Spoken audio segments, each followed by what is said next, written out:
नमस्कार साथियों, स्वागत है आप सभी का आपके अपने यूट्यूब चैनल एपीएन क्लासेज में।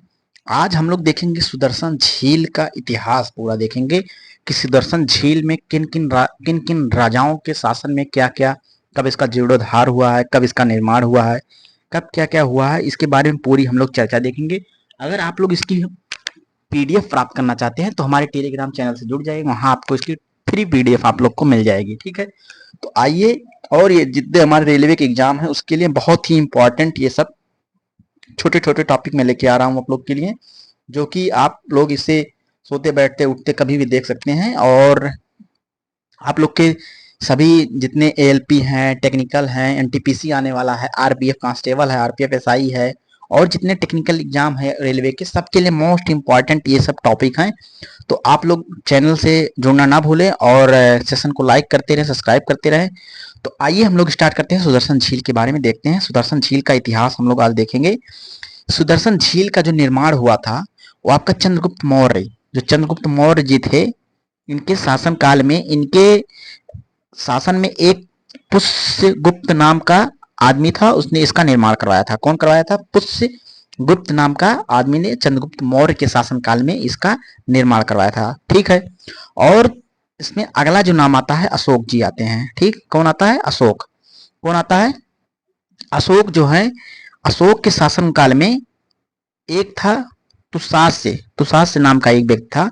इसने यहाँ से जो झील था, सुदर्शन झील था, वहां से नहरें निकलवा दी थी। क्या नाम था उसका? तुषास्य। तुषास्य जो था अशोक के शासन काल में था। ठीक है, और एक आपका था जो तीसरा यहाँ राजा था, रुद्रदामन था, जो कि शक शासक था ये। ठीक है, कौन था ये? रुद्रदामन शक था, शक शासक था। इसके शासन काल में एक आपका नाम था सुविशाख। सुविशाख था। क्या नाम था उसका? सुविशाख नाम था उसका। क्या नाम था उसका? सुविशाख नाम का एक था। इसने बिना बेगार के सुदर्शन झील का जीर्णोद्धार करवाया। मतलब जितने लोग काम किए थे सबको पैसा दिया था। पहले राजा महाराजा क्या करते थे कि पैसे नहीं देते थे, मतलब खाने के सामान देते थे, उनको खाना पीना देते थे बस, और काम करवाते रहते थे। लेकिन ये जो रुद्रदामन जो था शक शासक था, इसके जो शासनकाल में कौन था? सुविशाख था। सुविशाख था, बिना बेगार के सुदर्शन झील का जीर्णोद्धार, मतलब उसका पुनः निर्माण करवाया था। टूट फूट जो हो गई उसका, उसका निर्माण करवाया। ठीक है, ठीक, उसका मतलब रिनोवेट करवाया था। ठीक है, अगला जो शासन था अस्कंद गुप्त था। कौन था? अस्कंद गुप्त। अस्कंद गुप्त के शासन काल में एक था पर्रामत्ता। कौन था? पर्रामत्ता था। इसने पुनः जीर्णोद्धार करवाया था, मतलब ये दोबारा फिर से एक बार रिनोवेट करवाया था इसको। कौन करवाया था दोबारा इसका?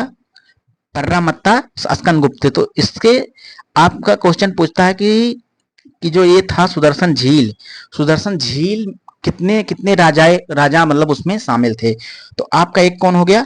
चंद्रगुप्त मौर्य हो गया, अशोक हो गया, रुद्रदामन हो गया, और एक कौन हो गया? आपका अस्कंद गुप्त। कौन हो गया? अस्कंद गुप्त। तो कितने राजा थे इसमें? इसमें टोटल राजा कितने थे आप लोग बताइएगा? इसमें राजा कितने थे? इसमें 4 राजा थे। 4 राजा। ठीक है, सॉरी, इसमें कितने राजा हो गए? राजा हो गए 4 राजा। ठीक, कौन कौन हो गया? पहला आपका था चंद्रगुप्त मौर्य सीएम, और अशोक था, अशोक। एक था रुद्रदामन, और एक था अस्कंद गुप्त। कितने राजा थे? 4। आप लोग से इसे पूछ लेता है कि सुदर्शन झील से कौन से राजा संबंधित नहीं है, तो इसमें कितने राजा संबंधित थे? 4 राजा संबंधित थे। आपका कौन कौन था? चंद्रगुप्त मौर्य, अशोक, रुद्रदामन और स्कंदगुप्त इससे संबंधित थे। और चंद्रगुप्त मौर्य के शासन में पुष्यगुप्त इसने निर्माण करवाया था। अशोक ने के शासन में तुषास्य नाम के इसने झील निकलवा दी थी। रुद्रदामन के शासन में सुविशाख बिना बेगार के सुदर्शन झील का जीर्णोद्धार करवाया था। ये बहुत इंपॉर्टेंट है, बिना बेगार के, ये सबसे इंपॉर्टेंट यही टॉपिक पॉइंट है। आप लोग कमेंट बॉक्स में करके आइए कि रुद्रदामन जो ये निर्माण करवाया था किस शिलालेख से, मतलब कौन से उससे पता चलता है।